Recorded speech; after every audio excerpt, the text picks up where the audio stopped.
Yo creo que es un potencial fundamental, digamos, para la provincia. Primero, si tomamos en cuenta, por ejemplo, que las estancias de Córdoba fueron declaradas Patrimonio de la Humanidad, digamos. Hoy son Patrimonio de la Humanidad y tienen una cantidad de visitas impresionantes desde el extranjero.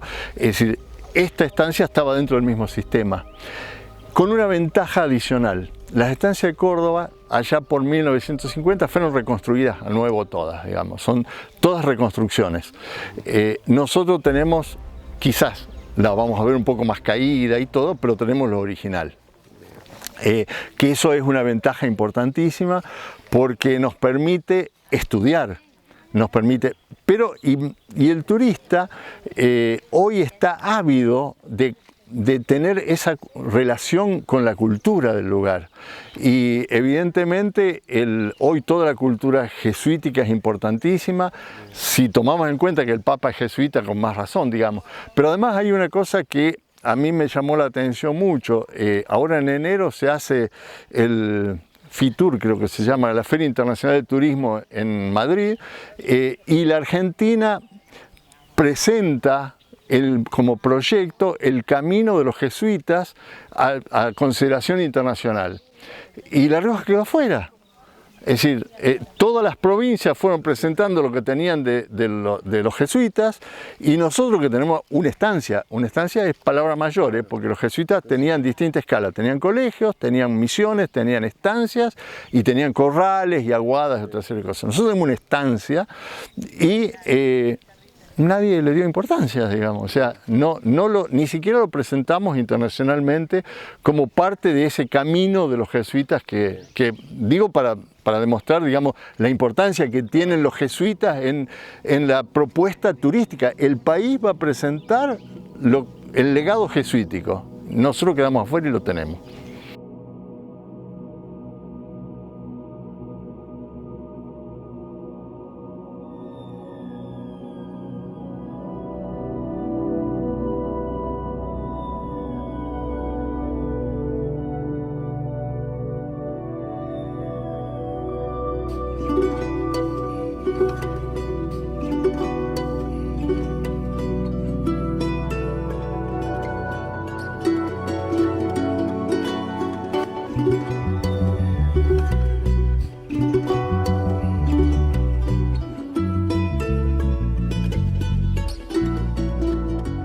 Yo creo que representa muchísimo, por un montón de cosas. Primero, por lo que significa la ocupación del territorio, cómo va avanzando a medida que se produce la invasión de los franceses, la invasión de los españoles, digamos, es decir, todo lo que significa la colonización hasta hoy, digamos, pero fundamentalmente porque nos demuestra que La Rioja tuvo siempre un nivel de producción importante, porque una de las cosas más importantes es que los jesuitas eran modernos en el verdadero sentido de la palabra, digamos, cuando hablamos de la modernidad en el desarrollo, digamos, lo que aparece con el Renacimiento, digamos, ¿no?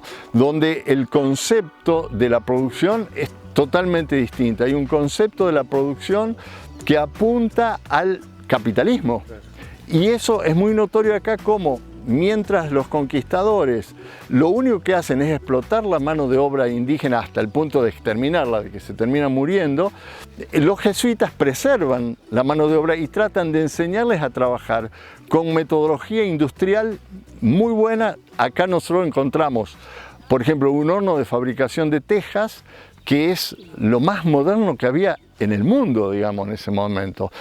Y bueno, en el trabajo de hornos de cal, digamos, ellos fabrican cal y fabrican tejas, en un momento en que las descripciones nos hablan, posteriores, porque casi en la época de la independencia, en La Rioja había 7 edificios cubiertos de tejas. Todo lo demás tenían techo de torta. Y los jesuitas están fabricando tejas, lo cual nos demuestra que las tejas que fabricaban la usaron para cubrir sus propias necesidades, pero además para exportación. Por eso necesitaban después las vías de... Y claro, por eso los jesuitas tenían todo un sistema de estancias y de colegios que cubría desde las misiones hasta acá, digamos.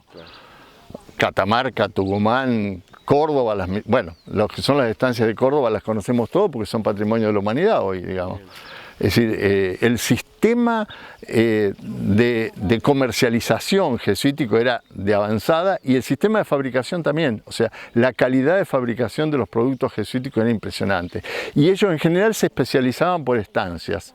Había estancias que producían ganado, había estancias que producían, digamos, tejas y tinajas, lo que se hacía con la arcilla, había estancias que producían cal, había estancias que producían vinos, es decir, cada estancia tenía una especialización que después intercambiaba con las otras y el excedente se vendía.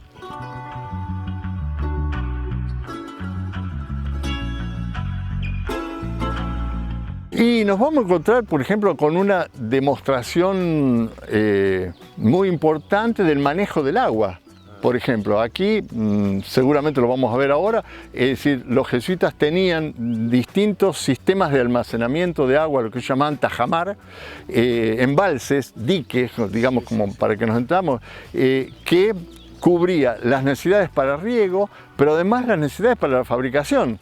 Vamos a ver que hay, por ejemplo, aquí un pequeño dique que alimentaba una acequia que servía para la fabricación de tejas, porque la teja había que mojar la arcilla y todo. Entonces, es decir, ese manejo del agua era muy importante. Y lo más importante es que además podemos ver que ese manejo del agua de los jesuitas probablemente se construyó sobre manejo del agua que ya existían desde antes, porque llama la atención que, por ejemplo, sobre el canal aparecen piedras con morteros.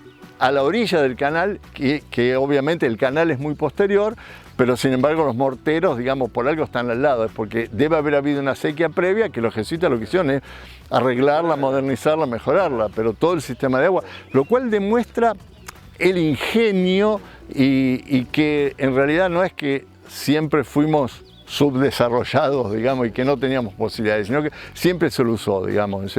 Yo creo que, bueno, ya nos vamos del tema, pero el problema de La Rioja aparece cuando la nación, y no tanto porque pelearon contra los caudillos, digamos, o sea, pero cuando los caudillos pelean contra la nación, es porque La Rioja tenía recursos como para sostener una guerra contra la nación.